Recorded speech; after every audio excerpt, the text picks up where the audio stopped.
dadku badanaa marka fasaxa laga qaado way tamxa fasaxaygii waa sanad baan soo shaqaynaya maxaa cayn kana waxay tiri maxaa dhacay waxaan diray cisbaalka baa ku baahan way soo kacdo hadalga may soo celin imisa sanad weeyaan waa 16 sanad miyaa talo qofka ina aadan 16 sanad u dul qaatay horta bilad sharaf buu leeyahay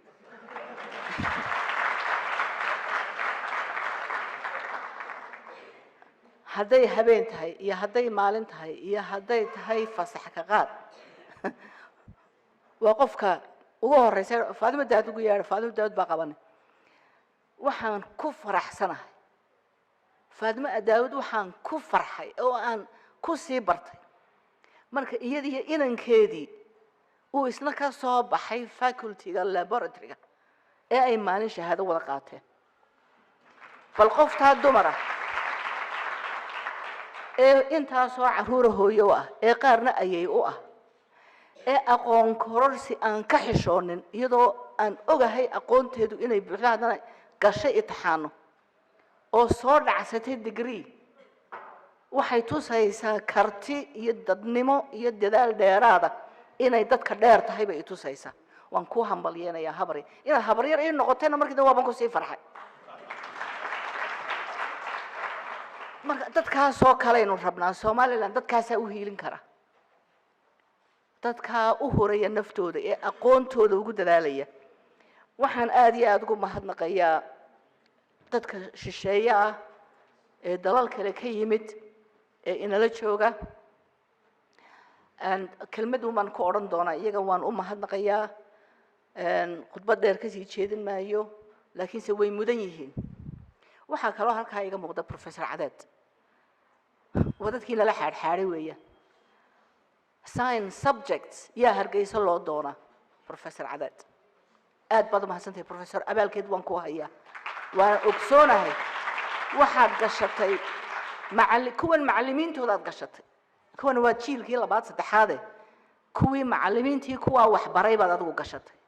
waan ku hambalyeynaya waan kuugu mahadnaqayaa waan ku hayaa ilaahay cimri dheer iyo caafimaad iyo xasanaadka jannadaha kuugu daro cimri dheer iyo caafimaad kuugu ducaynaya waalidiinta kelmad baan odhanaya caruurtiina waa la soo tuujiyay aad iyo aad ba wax ayaa loo soo tuujiyay wax markii wax la barayay dadaal dheeraada way galeen la'aantiin ardaydaas maanta halka may soo gaadheen haddana adigu xabada la xooxa aroortii u soo dubinay dabka u soo shidin haddana shaarka u soo kaawadaysan oo u soo maydheen haddana nus saaca soo siiseen haddana baska ka soo dirteen anaad ka soo bixiseen caruurtaas halka may soo gaadheen shahaada sharafta ugu horeysa ee ardaydaas wixii ay soo dhacsatay waxa leh waalidiinta iyo hooyooyinka leh aad iyo aad ilaahay ubadkiina xoogooda oo xalaal ah ilaahay haydin ayaan ugu ducaynaya inaad dhadhamisaan xoogooda xalaal waxay soo dhacsadaan ayaan ilaahay idinka baryaya oo ku faraxdaan oo idinka farxiyaan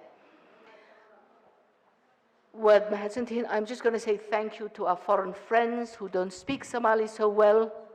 but it is because of you and your contribution and the efforts that you have given us and the support that you have given to the courses and the training of our students, whether they're the dentists or the nurses or the midwives or doctors or whoever, it's the contribution you have given us that has helped us train these young people for our country, Somaliland. And we thank you also very much. I see Britain, I see the US, I see Australia, I see Ethiopia, I see Yemen. What other nationalities am I forgetting? I thank you all very much. aad iyo aad baan idin mahadnaqayaa madaxda na soo sharaftay ee noo timi ee nagala qayb gashay munaasabadana aad iyo aad baan u qadarinayaa waan ugu mahadnaqayaa qiimo weyn bay aniga ila leedahay. Wassalaamu calaykum waraxmatullaahi wabarakaatuh.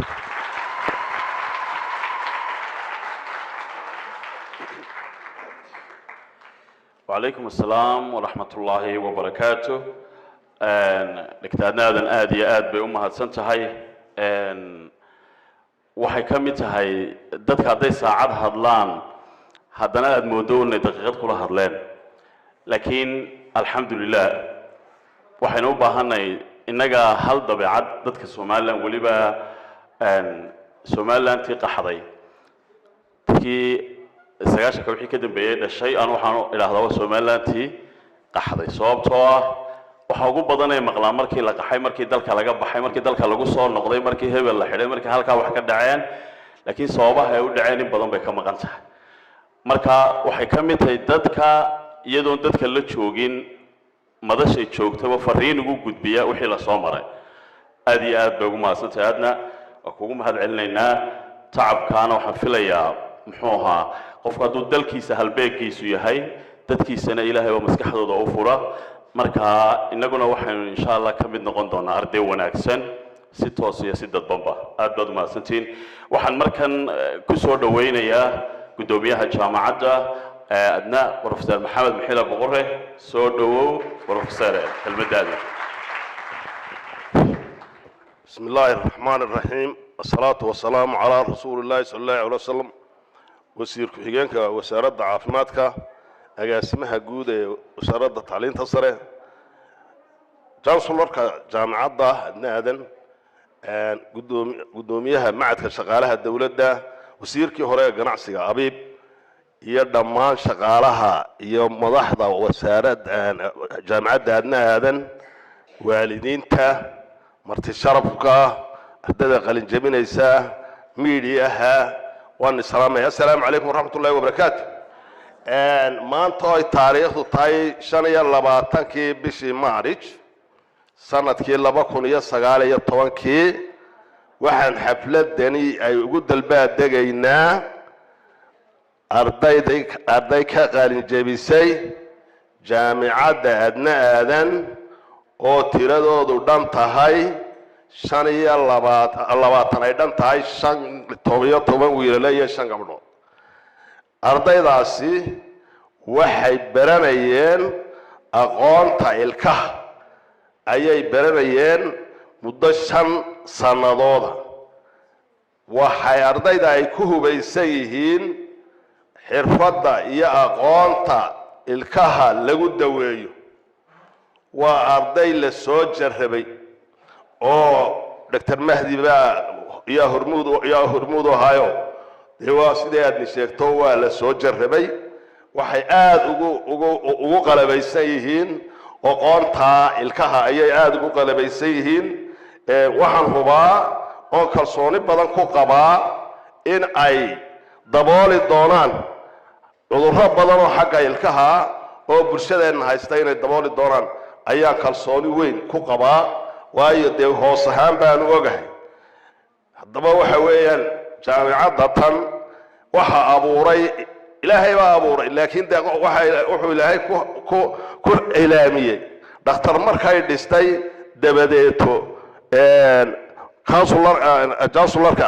Dr.